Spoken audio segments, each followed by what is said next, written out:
All right, so let's get started. Welcome to the LaRouche Pack Monday night strategic discussion. I'll be your host tonight, Mike Stager. For all of those of you participating for the first or second, third time, we look forward to hearing from you, especially new people, new perspectives, new thoughts, new questions, new ways of thinking, as well as people that are participate in these discussions more frequently. Now, we have a specific topic to discuss tonight, and this is part of our new American presidency program. So we're continuing to want to address not just the strategic overview of the kind of global or national political fight, but critical issues that, from our perspective, are not separate topics per se. They're not something in and of themselves that you can address as kind of you put it all together and maybe you get a recipe and you bake a cake.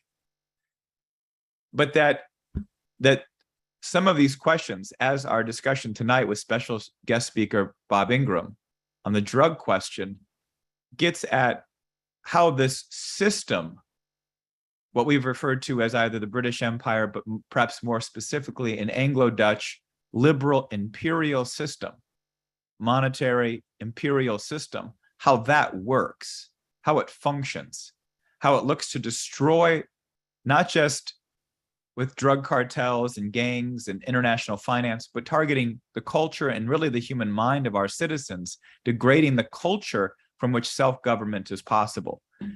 And, we've got to elevate the quality of discussion on these questions, because only once you elevate it can we address them effectively. So that's going to be the discussion tonight. Hopefully all of you are very engaged in this question. I'm sure many of you have experienced the plague of drug abuse and drug addiction and death, and it's referred to as a culture of despair, that it's probably penetrated even into your own homes and families. And so I think people will be engaged by the discussion tonight. We look forward to hearing from your questions, thoughts, and responses. But given the developments over the weekend, it's hard not to just address some elements that have arisen that are creating a kind of express and indicate a kind of volatility into the global political and economic situation. Now, one element certainly is the fact, and we've seen this repeatedly, as we see the constant persecution of Donald Trump, and he was speaking in Michigan over the weekend, and we may get a report from that if and when it's relevant. But you also have the exposure, once again, that Hunter Biden texting a top figure in China who's connected to the Ministry of Security, so basically their internal police and security apparatus, is texting this person in China, telling the person he's sitting next to his father, and if you don't basically send the money, though they don't say money, there'll be hell to pay in retribution as long as he can hold a grudge through as many people as Joe Biden knows. The kind of corruption that's exposed within this family, and the fact that our Constitution identifies bribery as an impeachable crime. There would be no debate if the accusation and indictment of this presidency on bribery, there'd be no debate whether that was if that was within the high crimes or misdemeanors. And it's as the question of, was a call to the Ukraine or something that Trump made on his first impeachment. The level of corruption, and as Trump addressed it himself over the weekend, this is the Chinese have Joe Biden. They own Joe Biden just as much as the CIA and the FBI own Joe Biden. And impeaching him isn't necessarily going to solve the problem. Certainly, it's just going to take up the focus. We saw this in Michigan. They talked about recalling Whitmer, and she raised something like $30 or $40 million off of the recall campaign. So, but it gets at the increasing volatility and instability, because this is going to become more and more difficult to protect Joe Biden. They knew this guy was unfit to be president when they dragged him out of his basement and threw him into a presidential campaign. Can't ride a bike, can't walk across the stage, says God save the Queen after a speech, even when the Queen is dead. I mean, the guy's lost it. Everybody knows that. There's an increasing volatility over this overall political dynamic, perhaps best expressed by the ongoing legal persecution of Trump. But the mobilization of the American people continues to be perhaps the most critical factor, not just for the political fight in our country, but globally. Nothing better expresses that fact than as we're on the precipice of a possible world war. And if there weren't nuclear weapons today, we would have already been in a world war probably years ago. All of the dynamics are there for a world war. We are, and in some ways, one has already begun in Ukraine, and one that could go nuclear. Given the fact of the desperation and recklessness of this current regime, you then had this hard to explain event of Yevgeny Prigozhin, the head of the Wagner Group, private military corporation, running some kind of theatrical display of revolt against the Ministry of Defense, taking over the Southern Military Command in the southern part of Russia, and then doing some march of thousands of troops north to Moscow before it was halted. Some number of helicopters were shot down by them. And what's underlying this is that the economic conditions of the world, the economic uncertainty, the cultural degradation, the drug addiction in Russia, or if China can say it doesn't have a drug problem, but they have various cultural problems. All nations do. There has been a rot of this extreme materialism and cultural degradation happening, especially in the most advanced and developed sectors in the world. And that includes East Asia, Europe, and of course, the United States and other parts of the world. There's a growing instability. And so, as Trump himself said, people could cheer for a coup, the cheer for the end of Putin. Even if Putin were as bad as some people think, and he certainly by no means is he, and by no means is he as bad as they think. What would come after him could only be far, far worse if there was some type of military-like coup there. Nothing Prigozhin or the Wagner Group did was targeting Putin. Never has he been critical of Putin. He's been critical of the defense minister, Shoigu, and the chiefs of staff of the military and military policy. But Prigozhin is also an extremely kind of wild figure. No one's exactly clear what happened. And no one's exactly clear what's going to unfold over the coming days or weeks in Ukraine. But what we're doing here, because as Trump has made clear, and I think increasingly the MAGA movement recognizes, we can't create real economic advancement and development if there is not peace in the world.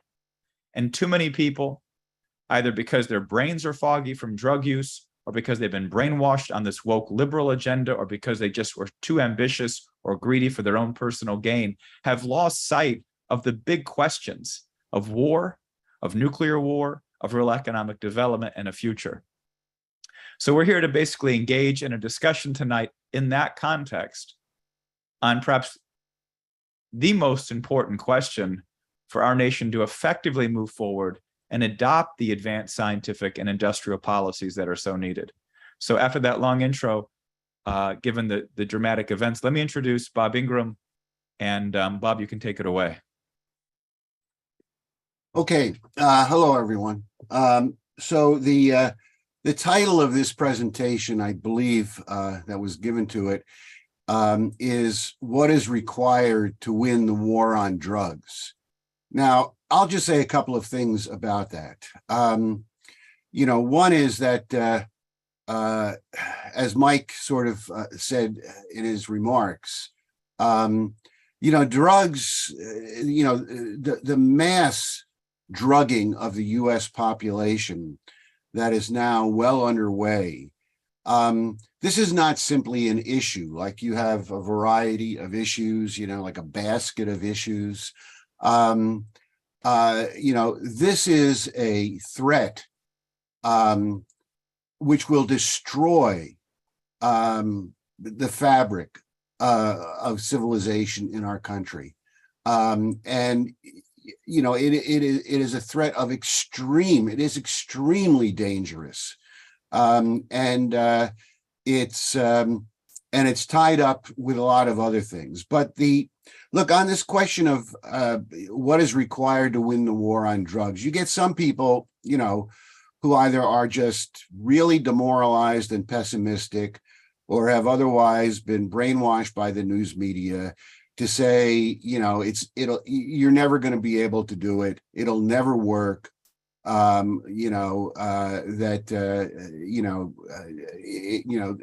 no point in even trying. All you can do is limit the damage. But look, the reality is that we have never had a war on drugs in the United States. Now, there have been a number of presidents and administrations that have done good things. Nixon did some good things in fighting the drug trafficking. Reagan had his, famous war on drugs, and people make fun of it today and say it flopped. But actually, the Reagan administration accomplished some very significant things, and other presidents did so as well. However, none of what was done by any administration or by Congress or anyone in the government approaches what Lyndon LaRouche called for in 1985, or what Donald Trump is talking about today. Because what LaRouche proposed in 1985 and what Trump is talking about today is a war on drugs. Not a campaign against drugs, not just law enforcement, not harm reduction, but total war, absolute war. I'll just quote from something, to sort of situate this, which is on March 23rd of this year, there was a hearing on drug money laundering in the House of Representatives before the House Committee on Financial Services, where they had a whole bunch of people testifying on, how to fight drug money laundering. And one of the people who testified asked a question. He asked, what would be our response, as a nation, if a foreign power or a terrorist group or some other, regime sent agents into the United States and released deadly poisons like anthrax or ricin or something like that. They released deadly poisons in our cities, which killed 100,000 people, 100,000 Americans. How would we respond to that as a nation? Now, I think we all know how we would respond, which is that there would be a total mobilization. We would track these people down. We might end up sending troops into some foreign country.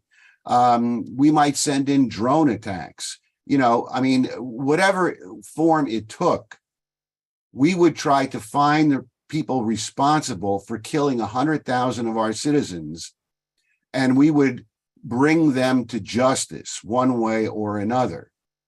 Now, the reality is that in 2021, 107,000 Americans were killed by drugs, murdered, because that's what an overdose is. It's murder. 107,000 of our citizens overdosed on drugs in 2021. Then in 2022, 140,000 Americans overdosed on drugs. That's 247,000 Americans who were killed by drugs over a 2-year period, 2021 and 2022. Now, what should be our response to that? What is our response to that so far? Not much, and I would say again, compare that to what this person said at the hearing in Washington, D.C. How would we respond to someone sending in poisons like anthrax and killing 100,000 of our citizens? Well, people have been sending in poisons like fentanyl, and they've killed 250,000 people in 2 years. So how should we respond to that? Now, to give you some sense of this, 247,000 dead Americans from drug overdoses is more than the combined combat deaths of World War I, the Korean War, and the Vietnam War combined. So we have lost more people to drugs than we did in combat in World War I, Korea, and Vietnam. That's where we are. That's the attack our nation is under. Now, this presentation is going to focus a lot on fentanyl. But I just want to preface it by saying that, it is, in my view, it is, fentanyl is killing tens of thousands throughout the country on an ongoing basis every day. But in my view, you have to look beyond just the deaths. And you have to look at the fact that what we are now witnessing, and people, you should not think like this is the 1960s summer of love, or that it's even 20 years ago or 15 years ago, because it's escalating dramatically. Our country is being saturated with drugs. I mean, to give you some sense of this, in 2012, according to government figures, in 2012, there were 28 million people who regularly use marijuana in the United States. 28 million people in 2012. In 2022, it was 52 million. So in 10 years, we went from 28 million to 52 million. And we're being flooded with other drugs, whether it's, of all kinds, hallucinogens, MDMA, cocaine, et cetera, and methamphetamines, et cetera, et cetera. Look, the homelessness crisis is entirely a drug crisis. Now, there may be a minority of people living on the streets, who are there because they can't afford an apartment. But the idea that the homelessness crisis is a housing crisis is just an absolute lie. There's not a word of truth in it. Overwhelmingly, and this has been documented extensively by Michael Schellenberger and many other people, overwhelmingly, the people on the streets are drug addicts, with the two primary drugs being fentanyl and methamphetamines. Look, in San Francisco, over 50% of all of the people being admitted as psychiatric patients to San Francisco General Hospital are methamphetamine users. The violent crime we see, carjackings, this, that, the other thing, burglaries, the violent crime we are seeing in all of our cities, it's all of it is being driven by drugs. And, I would ask you to even think beyond that in terms of the cultural collapse. Now, some people might take exception to this, but, take this transgender thing. How many of these people, who want to have, have their sex changed, how many of them are on drugs? Or if they're young children, young children, how many of their parents who agree to these operations are on drugs? If you look at the the riots in 2020 with Black Lives Matter, with people going into cities like Minneapolis and, burning down whole sections of the city, breaking windows. How many of those people are on drugs? It's driving everything. It's driving everything.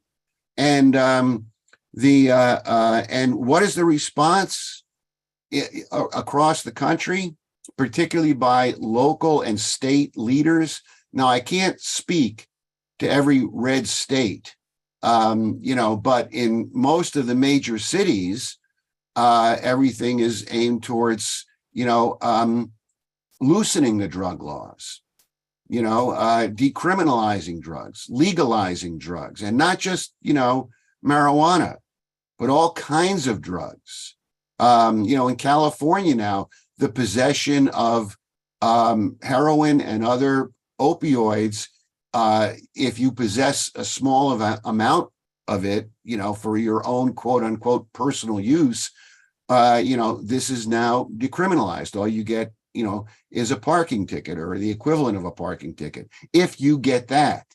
In city after city now, they're setting up, they're handing out needles, they're handing out pipes, they're setting up injection centers, where, a fentanyl addict can go in, bring his fentanyl with them. They're not handing out fentanyl yet. That's the next step, but can go in and, into a safe zone, a city-run injection center, and you can, inject your drugs. They give you a free needle. They, make sure you're comfortable, and you can inject your drugs. And this is all run under state supervision. I mean, drug addicts are not even called drug addicts anymore. I mean, they used to be called drug addicts, or, on the street, they would be called junkies or hopheads.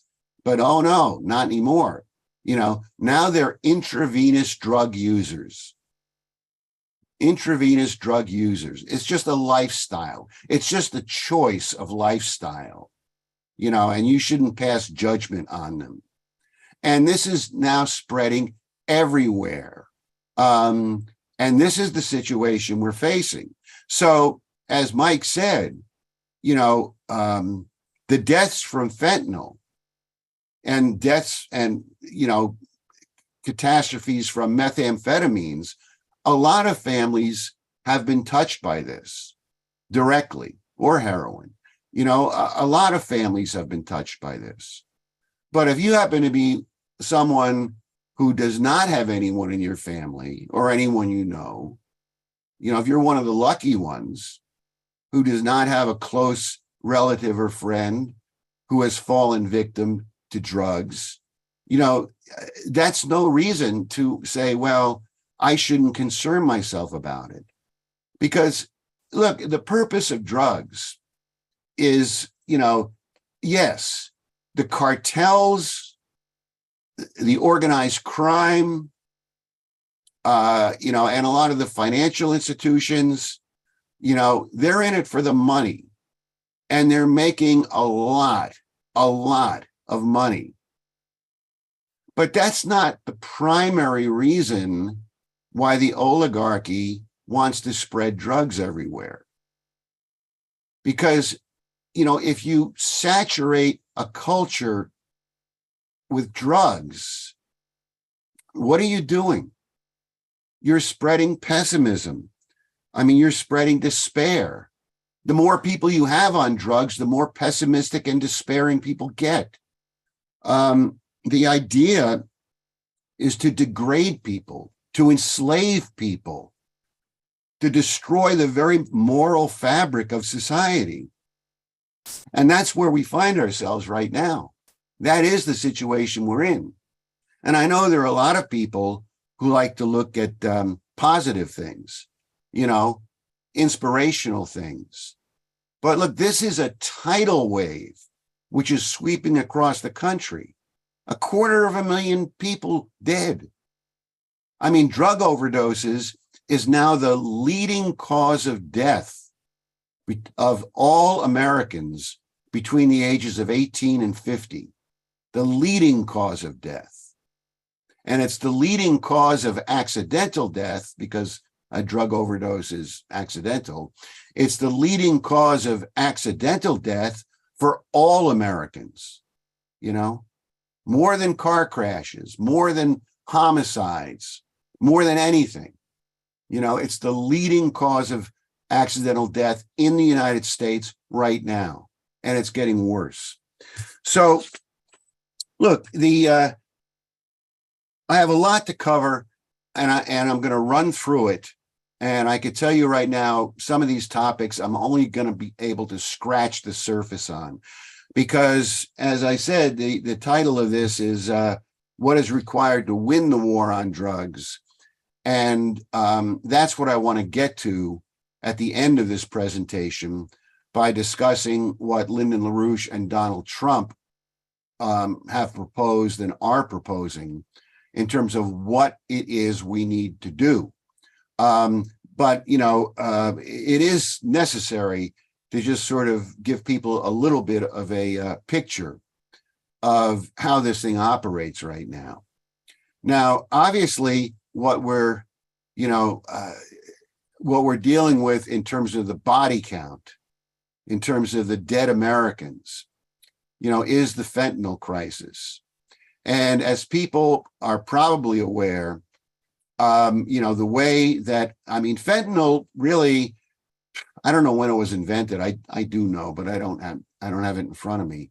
But it really didn't start to become a big deal until about 10, 12 years ago, when it sort of found its way into you know, mass production and distribution.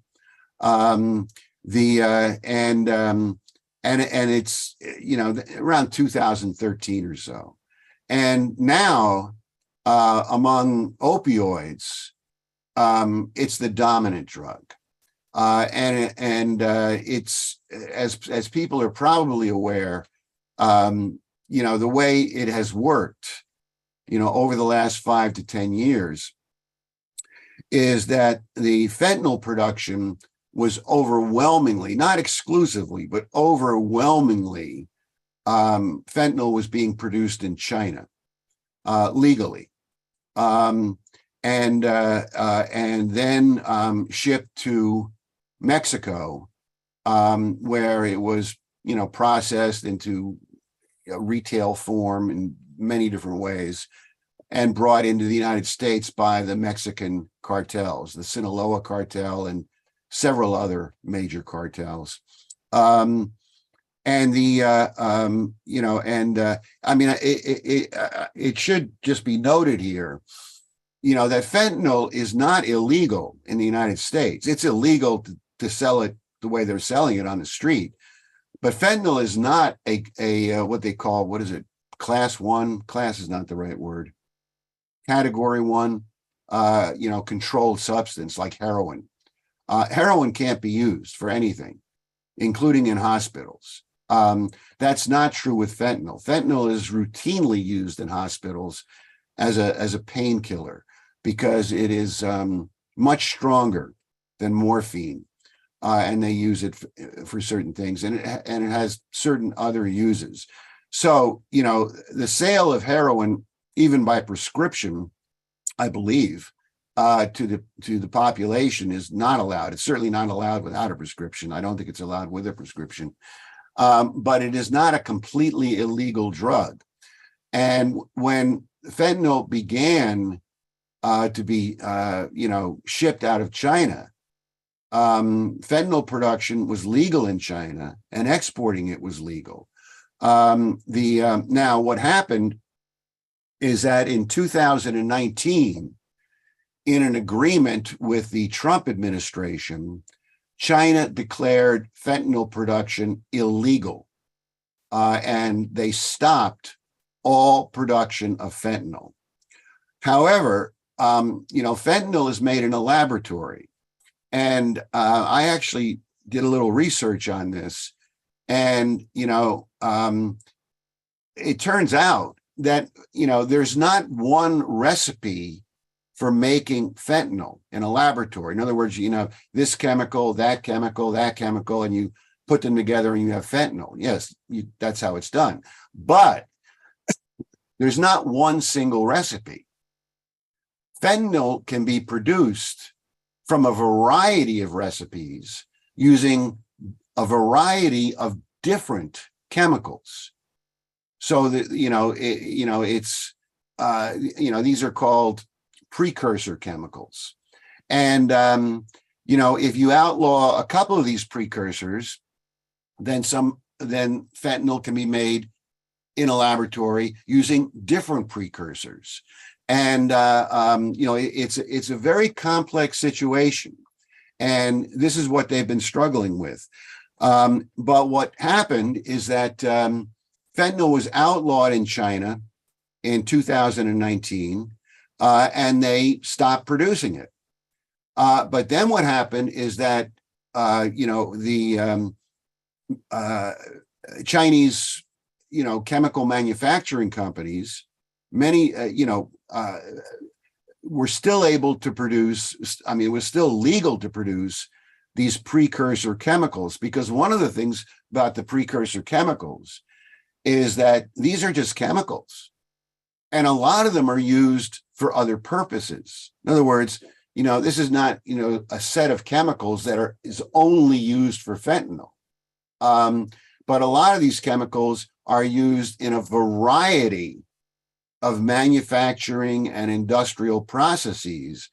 So just outlawing the precursor chemicals is not as easy as it might sound. But nevertheless, the Chinese did outlaw several of them. But, what has occurred since 2019 is that, fentanyl production was stopped, but the production of the precursor chemicals, most of the precursor chemicals, has continued in China. And they've been shipping these into Mexico, where the cartels have set up labs where they then process the precursor chemicals into fentanyl. And from there, they're exported into the United States.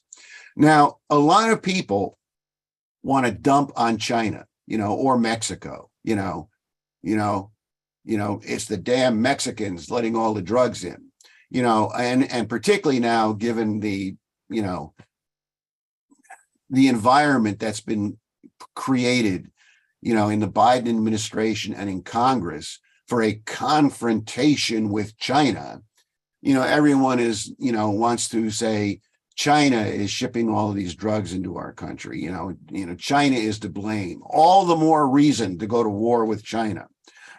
But look, the record it tells a different story, because when Trump was president, from 2017 to 2021, he managed to secure very important agreements with both Mexico and China in curtailing, fentanyl production and fentanyl imports into the United States. And this started as early 2017, where the Chinese government, working with the Trump administration, began banning a number of fentanyl precursors. They banned some in 2017. They banned more in 2018. Then in 2019, they went even further and banned fentanyl entirely, along with some of what are called analogs, which are variants of fentanyl. They also began to shut down fentanyl labs in China. They began investigating manufacturing units, online trade, trafficking. They increased inspection of international parcels. They expanded information sharing and collaboration with the United States. In 2019, China shut down 1,700 online vendors of fentanyl and fentanyl precursors. They shut down 173 manufacturing plants producing fentanyl and fentanyl precursors. they arrested 21,000 people for being involved in the drug traffic. Now, I don't think we've arrested 21,000 people in the United States in a 12-month period for being involved in the drug traffic, but China did, 21,000 people in 2019. China and the United States were even working together on drug busts in terms of raiding laboratories in China, intercepting shipments. There was direct collaboration between China and the DEA in doing this. And in fact, one DEA official stated that of all of the problems in terms of US-Chinese relations, that he considered cooperation in fighting drugs to be the bright spot of US-Chinese relations. That the US and China were cooperating more on fighting drugs than on any other issue. Now, this was while Trump was president. And really similar things, took place in Mexico. In 2018, again, when Trump was president, the Mexican president, López Obrador, prioritized control over cocaine, methamphetamine, and fentanyl traffic. They leashed the Mexican armed forces to curtail fentanyl traffic. They seized shipments, and they did a number of other things. Now, what has happened, is that as I said, the cartels have begun setting up laboratories, deep within their own territory, mostly in Western Mexico. And, these are very hard to locate and they are heavily protected by the cartels. So this is a real problem. But the point I'm making here is that while Trump was president, and I'm not saying whether this was friendly cooperation or whether this was pressure being applied by the Trump administration, or whether it was a willingness on the part of China and Mexico to cooperate. I'm sure it was a combination of all of these things. But while Trump was president, there were things being done. And there was a real curtailment up until, the 2020 election of fentanyl coming into the United States. When it exploded was when Biden came in. And those figures I gave you of 107,000 dead in 2021 and 140,000 dead in 2022, these are in the first 2 years of the Biden administration. And what has happened under Biden is all of this cooperation with Mexico and China has stopped. The Mexican government has reacted angrily, saying that the Biden administration is trying to bully them, that the Biden administration is threatening to invade Mexico. And essentially, the Mexican government has cut off a lot of cooperation. The Chinese have gone even further. They have cut off a lot of communication.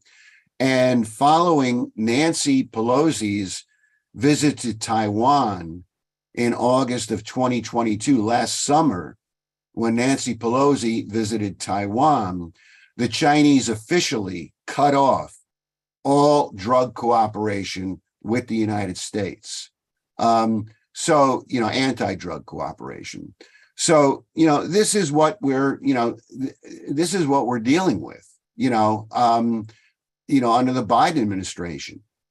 Drugs are flowing in, and Biden has sabotaged our efforts with China and Mexico to stop it. Nothing is being done inside the United States. I'm sure there are courageous law enforcement figures, courageous DEA personnel, but it's all being sabotaged at the top by the Biden administration. Now, again, people who want to, blame China, et cetera, blame Mexico. Well, look, where are the people dying? They're dying here in the United States, 250,000 in the last 2 years. They're dying in our own nation. The drugs are flooding our nation. We need cooperation with China. We need cooperation with Mexico, but you don't, ask China to solve your problem for you. It's up to us to solve the problem. If we're going to have a successful war on drugs, it's going to be dependent upon actions taken by our own government. And that's what we have not had up to this point. So look, I want to say a little bit about this question of drug money laundering. Because this is just scratching the surface. There's just not time to go into it. People, who are old enough, have sort of this weird idea of drug money laundering, which maybe was true at some time, who knows, some guy with a sort of seedy looking character, maybe some ingrown hair on his face, carrying a suitcase full of money with some bills spilling out, walking into a bank, saying, psst, psst, I want to deposit this money, or going into a gambling casino saying, I want to buy some chips with this money, this is the, sort of cartoon character of a drug money launderer. That, if that ever existed at all, it doesn't exist today, at least not in that way. We're in the digital age, and money is moved about digitally. And this has created a lot of problems for drug enforcement because tracing the money is a lot harder than it used to be. Not that it can't be done, but it's we're in a much more sophisticated kind of environment. But before I go into it, I just want to preface this by saying, we always made a big point, like through our book, Dope Incorporated, about the role of the banks, in laundering and financing the drug traffic, like the infamous Hong Kong and Shanghai Bank, but many other banks, as being at the center of global financing. Now, that's really still true. And I'm not going to discuss it in any depth, but I want to mention one thing, which is that in September of 2020, an organization called the International Consortium of Investigative Journalists released something called the FinCEN files. These were leaked documents that were leaked to this investigative group. Thousands of pages of leaked documents, and they published them on their website. They published all of them. What these documents, what they document in this material, what is shown with evidence, is that between 1999 and 2017, the federal government, the agencies in the Treasury Department responsible for this, have evidence of over 200,000 what they call suspicious activity reports, SARs. That is 200,000, more than 200,000 transactions within the banking establishment that are deemed suspicious because it is suspected that these involve illegal money laundering, crime, other types of illegal activity. 200,000 of these reports. And in these FinCEN files, what they show is that the largest culprits involved in this are JP Morgan Chase, HSBC, which is the Hong Kong and Shanghai Banking Corporation, Standard Chartered, Deutsche Bank, and New York Mellon Bank. And in fact, in 2013, the HSBC was caught and brought to trial, and they pled guilty for laundering $880 million for the Mexican drug cartels. And that was just in 2013, 10 years ago. But these FinCEN files demonstrate the involvement of the major banks, and the ones that I named are the top ones. They actually have a list of banks which are 20, in which they name 20, 30 or more banks, which are all involved in these, suspicious transactions, which are almost certainly organized crime, drug money laundering, or similar types of things. So, this is still not only very much part of our financial establishment, but the way that the top regulator for the state of New York, bank regulator, the New York State bank regulator put it, he said that based on the evidence that has come in, it is clear to him that illegal money has metastasized within the guts of all of the major financial institutions.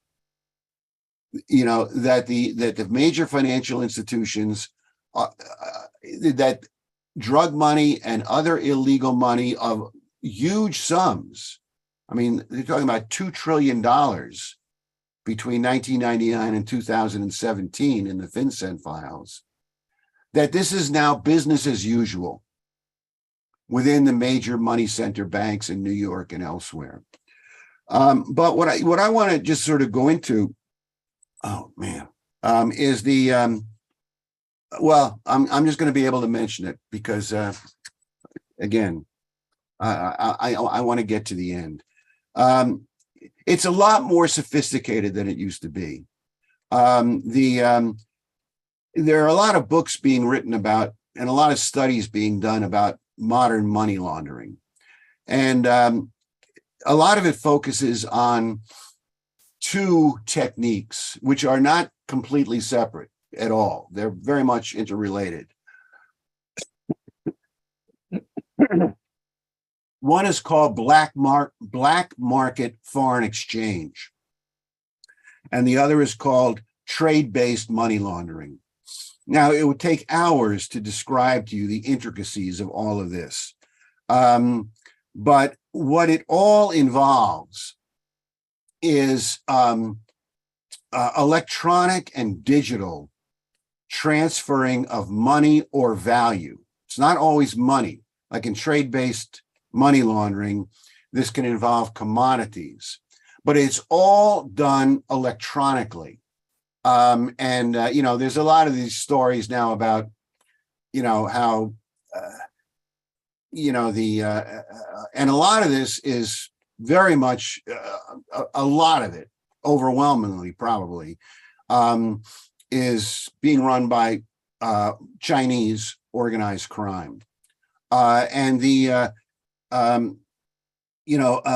all these stories about how, the drug money, drugs are sold in the United States. Then they're taken, the money from the drug sales in large amounts, like $100 million or something, or $50 million is taken to a Chinese money launderer who essentially through mobile apps on his Chinese-built cell phone and encrypted Chinese apps, then moves the money electronically to China or to some other location, and then it's moved from there to another location, and then, you know, back into Mexico and what have you.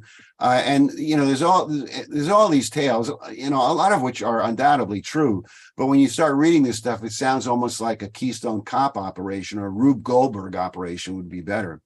But the fact is, it's very, very sophisticated, extremely sophisticated, where they don't really need to move the cash at all. I mean, this is one of the problems, you know, if you sell drugs and you have a suitcase full of money, what do you do with the suitcase full of money? You got to smuggle it out of the United States, or figure out somewhere to launder it in some gambling casino or somewhere else. In this case, the money doesn't even move, the physical money. It's all done electronically. And one of the ways in which this is done is the offshore banks play a major role in this, a major role, because the money is moved electronically somewhere, you know, maybe to China or somewhere else. But then it's moved maybe to Singapore. Then it's moved maybe to the British Virgin Islands. And it's changed. And when it's moved through black market foreign exchange, it can be exchanged from one currency to another currency. So it's, you know, the type of money involved changes. It moves from one jurisdiction to another. Once it gets into the offshore banks, it's completely untraceable. You know, with the secrecy, you know, of these, you know, these localities. And it is a very, very sophisticated global money laundering operation. And that's really all I'm going to say about it right now.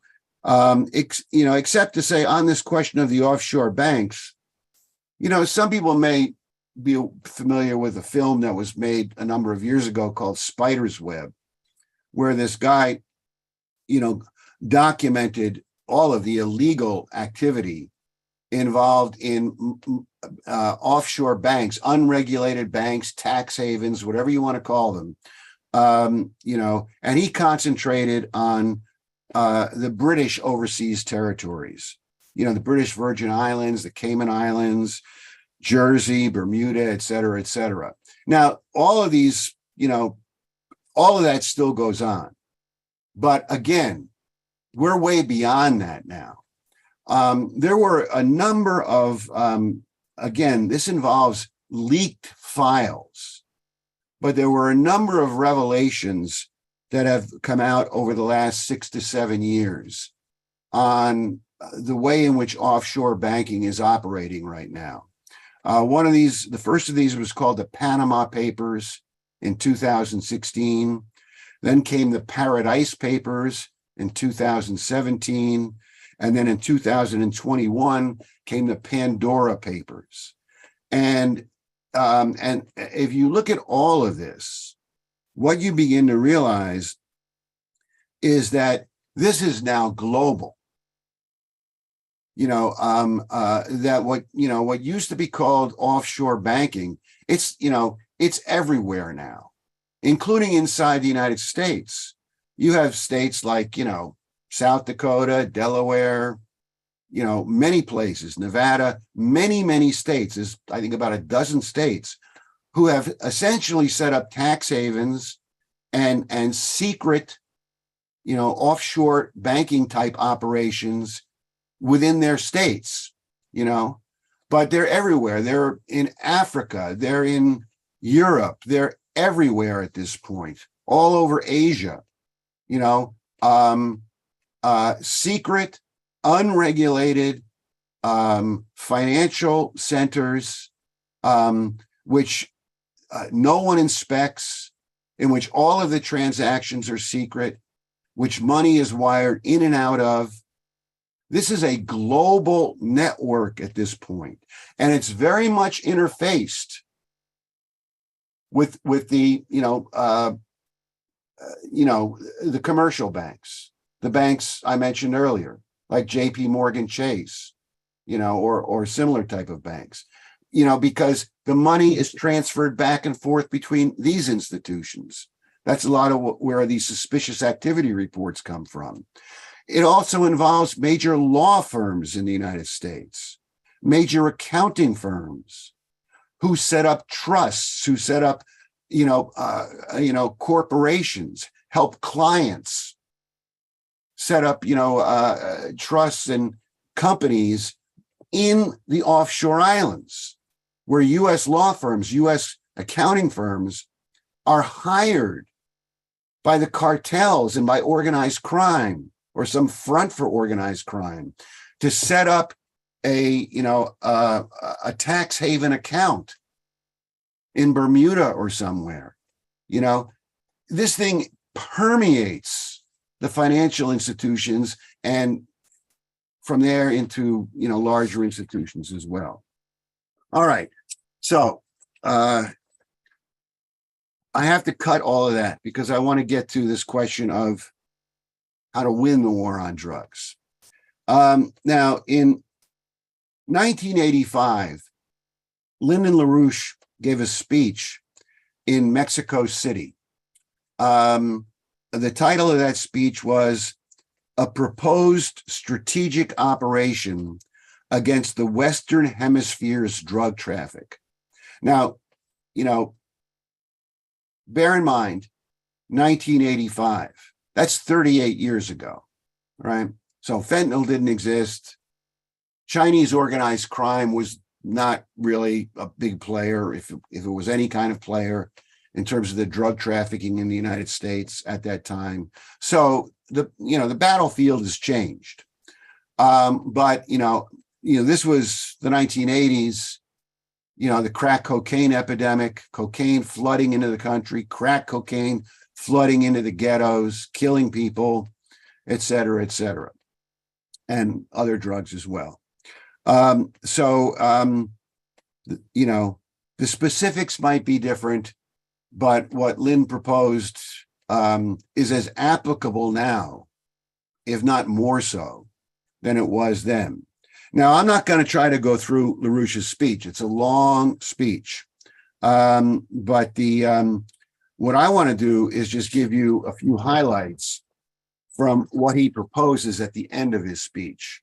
He has what he calls a 15-point plan of action to win the war on drugs. And I'm only going to go through about a half a dozen of these points, but I think it is necessary to do this.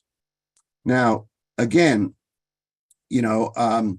what Lynn says in introducing his plan of action, he says, we are facing an evil which has become more powerful than most governments. It is an evil institution in its own right, and we have to treat it as such, and we have to declare war against it and to wage war against it, as if we were fighting an evil state like Nazi Germany. That is the mindset you need if you're going to win. So he says, point number one, any person caught trafficking drugs is to be classed as a traitor in time of war or as a foreign spy of an enemy power. Any person purchasing unlawful substances or advocating the legalization of traffic in such substances or advocating leniency in anti-drug policy is to be found guilty of the crime of giving aid and comfort to the enemy in time of war. A treaty of alliance for conduct of war should be established between the United States and the governments of Latin America which wish to join the alliance. This treaty will be a joint military treaty. We must be careful not to subvert the national sovereignty of any of the allied nations but the treaty is essentially military in its nature.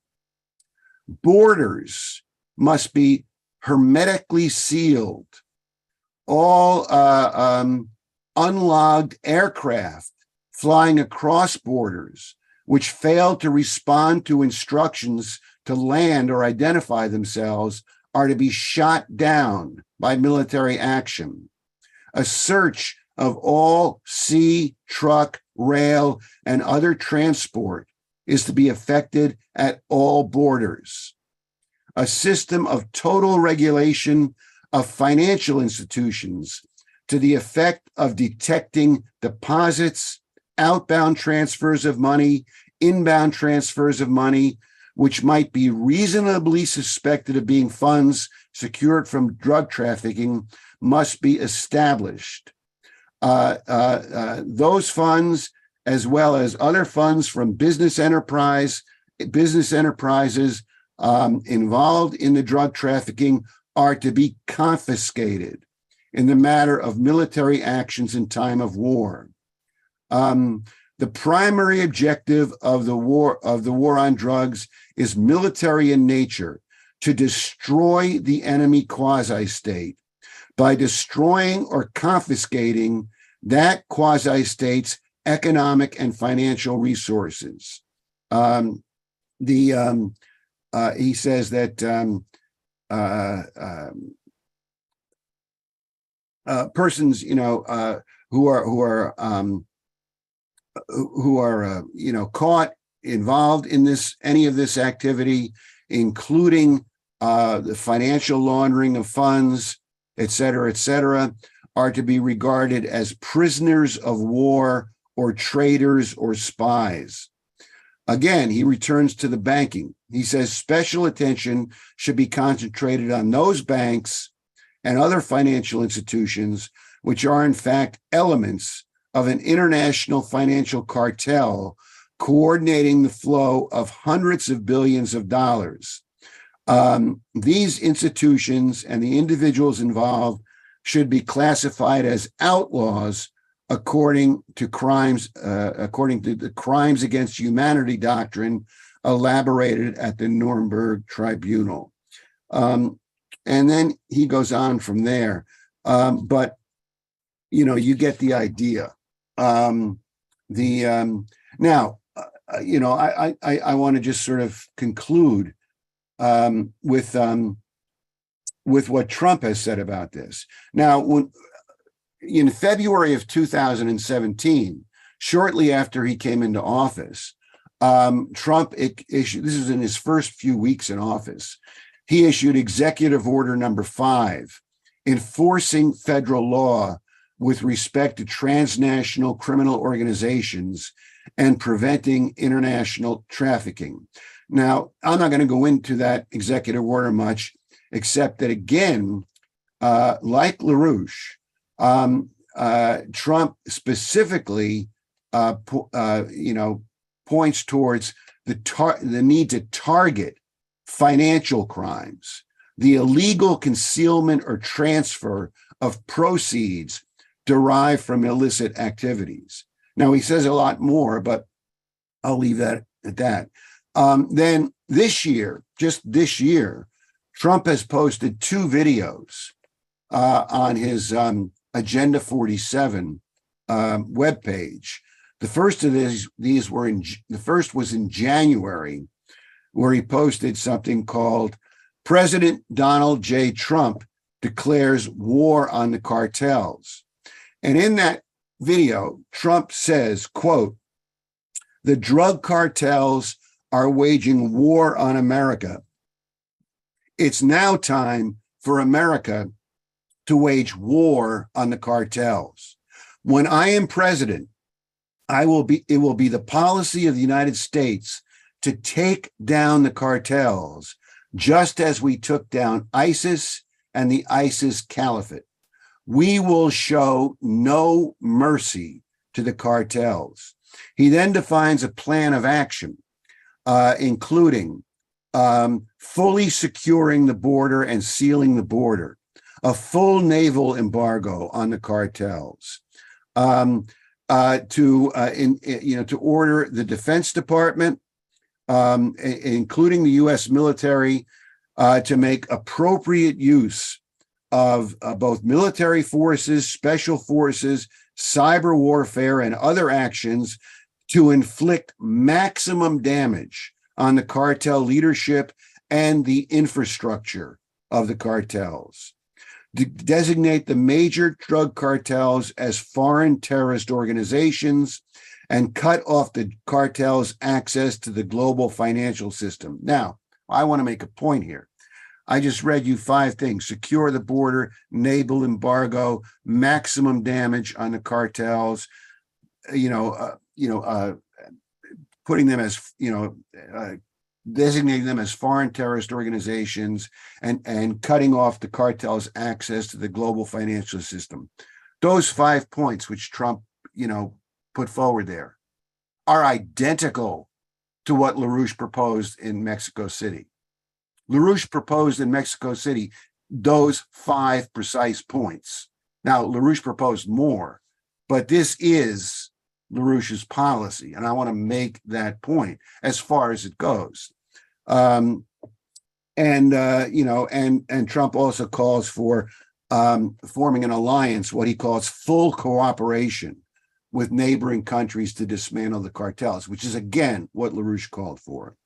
And then he also Trump calls for, the death penalty against drug traffickers. Now, LaRouche did not do that. And some people might find that wrong. But, LaRouche does say that, people convicted of some of these crimes should be treated as traitors in time of war, or should be held accountable as guilty of crimes against humanity under the Nuremberg Code. And LaRouche says that explicitly.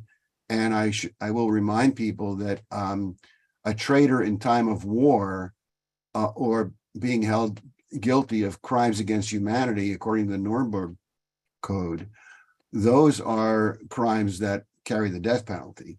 Now, then on June 1st, just, 3 or 4 weeks ago, Trump released a second video entitled "Ending the Scourge of Drug Addiction in America." I'm not going to go through that. He covers a little bit different ground. Some of it is the same as his earlier video, but it's, again, very hard-hitting, very tough. And I'll just conclude by saying, and again, this is an introduction, this is a sketch, but, I'll just end by saying that,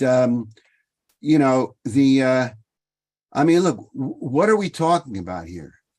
We're talking about a war. You have to think about war the way, Sherman thought about war, the way Patton thought about war, the way any general thinks about war. Unconditional surrender, total destruction of the enemy. We're not talking about a campaign.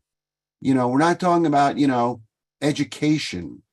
We're not talking about, limiting the damage. We're talking about a war on drugs. And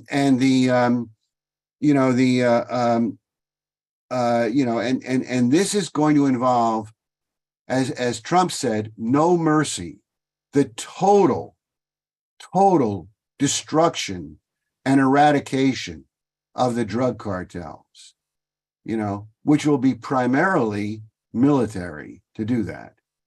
But then, seizing the money, going after the larger infrastructure, the money launderers, the offshore financial institutions. I mean, it's my view, no one has called for this, but it's my view, something like sending in U.S. military forces to seize, all of these offshore banking institutions in places like the Cayman Islands, that this is totally justified. because these people are involved in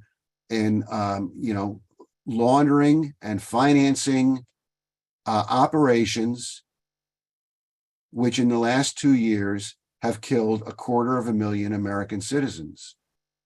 And that is the financial infrastructure which made those drug overdoses possible. Therefore, they are, enemy agents, enemy operations. And then of course there are larger issues involved, which we cannot get into tonight, which is that we should never allow this to occur where we have a financial system that functions this way. We need to go back to sovereign control over banking. We need to return to a fixed exchange rate system. We need to have as a policy that we will not do business or trade with anyone that has bank secrecy laws, where there is no transparency on where this money comes from. I mean, all this needs to be done at some point. But what is required here is a commitment to wage this kind of war. Now, I'm just going to stop because I've gone over an hour. But I can tell you there's a lot more to this picture than what I've been able to go through tonight. There might be people on the call here who disagree with all of this. You can't disagree with the fact that there are 250,000 dead Americans from fentanyl in the last 24 months, but they might disagree with what's being proposed. In which case I invite you to call in and we'll discuss it. So I'm going to stop here and let's see what people have to say.